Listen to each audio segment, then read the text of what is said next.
ڕاگەاندنی کومیتەی ناوەندی حیزبی کۆمونیستی ئێران سەبارەت بە کوژرانی خامنەئی ڕێبەری کۆماری ئیسلامی. بە پێی ڕاگەیەنراوی شۆرای باڵای ئاسایشی نیشتیمانی کۆماری ئیسلامی، مەرگی عەلی خامنەئی لە ئەنجامی بۆردومانەکانی دوێنێدا پشتڕاست کراوەتەوە. بێجگە لە وردەکاری ڕووداوەکە، ئەم پێشهاتە خاڵێکی وەچەرخانە لە مێژووی هاوچەرخی ئێراندا. ئەم ڕووداوە کۆتایی ژیانی کەسێکە کە چەندین دێ لە لووتکەی دەسەڵاتدا مایەوە و ئاراستەی سیاسی، ئەمنی، ئابووری و کلتوری وڵاتی بە بڕیار و فەرمانەکانی خۆی داڕەشت. خامنەئی سەردەستەی دام و دەستگایەک بوو کە لەسەر بنەمای سەرکوت، ئەڵاوەردن، تاڵان و بڕۆی ڕێکخرا و سوکایەتیکردن بە مرۆڤ بنیاندرا بوو.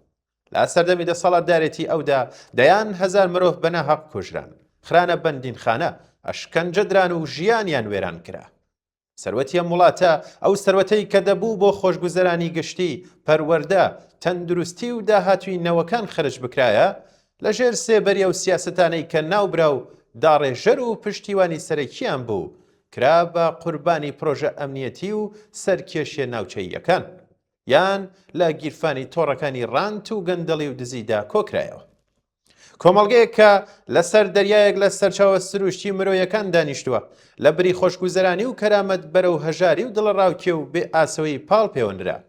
کرێکارانی چەوساوە کە بەرهەمی ڕەنج و کارەکەیان بەهۆی سیاسەتە ئابووری و ئەمنیەکانی ژێر چاودێری خامنەییەوە پێشێل کرا، لە نانی شەو بێبەشکران، کارگەکان داخران، حەقدەستەکان دواکەوتن، گرێبەستی سپی و بێمافی بوو بە باو و هەر دەنگێکی مافخوازانە بە هەڕەشە و زیندان وەڵام درایەوە.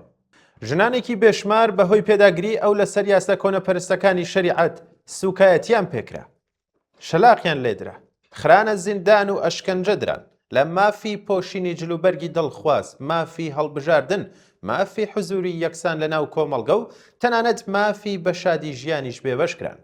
باوکان و دایکانی داغدار کە بەژاری ڕۆڵەکانیان لە شەقام و زیندانەکاندا لەسەر دڵیان مایەوە، شاهیدیەوە بوون کە چۆن حکومەت نەک هەر وەڵام دەرنەبوو، بەڵکو ڕاستیەکانی شاردەوە و گاڵتەی بەدادپەروەری کرد.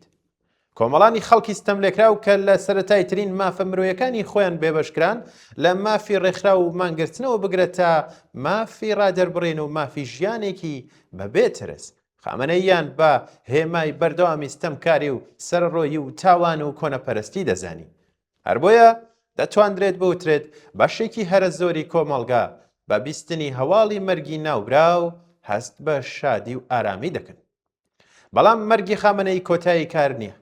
ئەو لە لووتکەی هەڕمێکدا بوو کە تاوانباران و بکوژان، ڕاندخۆران و دز و تاڵانچیان، گەندەڵکاران و تۆڕەکانی سەرکوت پێگاتووە.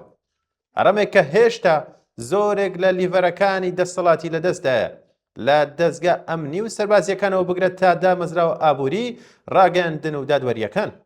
ئەگەر سەری و هەڕەمەش کەوتبێت، بەجەستە هێشتا هەر زیندووە و ئەوڵ دەدات بە گۆڕینی مۆرەکان. هەمان سیستەم بپارێزێت، سیستەمێکی کە مانەوەی بەندە بە بەردەوامی سەرکوت و تاڵان و بڕۆ و بێبەشکردن.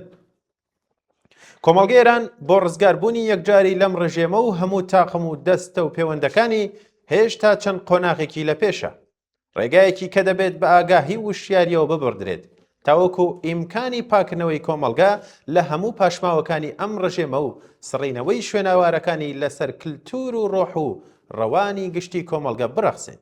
ئەو دام و دەستگا و دەوڵەتیەی کە ئاراستەی لە دەستی خامنەییدا بوو، بەڕۆیشتنی کەسێک لە کار ناکەوێت. دەبێت ئەم دام و دەستگایە بە هێزی ئاگاهی، ڕێکخراوەیی و خەباتی کرێکاران، زەحمەتکێشان و خەڵکی ئازادی خواز و ستەملێکراو تێک بشکێنرێ و لەسەر وێرانەکانی کۆمەڵگایەکی ئازاد، یەکسان و لێوان لێو لە خۆشگوزەرانی بنیاد بنرێت.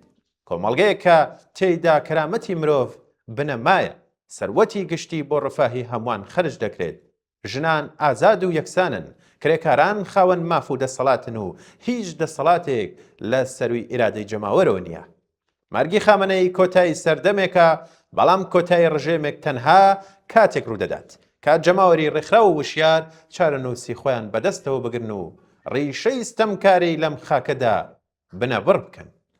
کومیتەی ناوەندی حیزبی کۆمونیستی ئێران دەی ڕەشەمەی 1404 هەتاوی.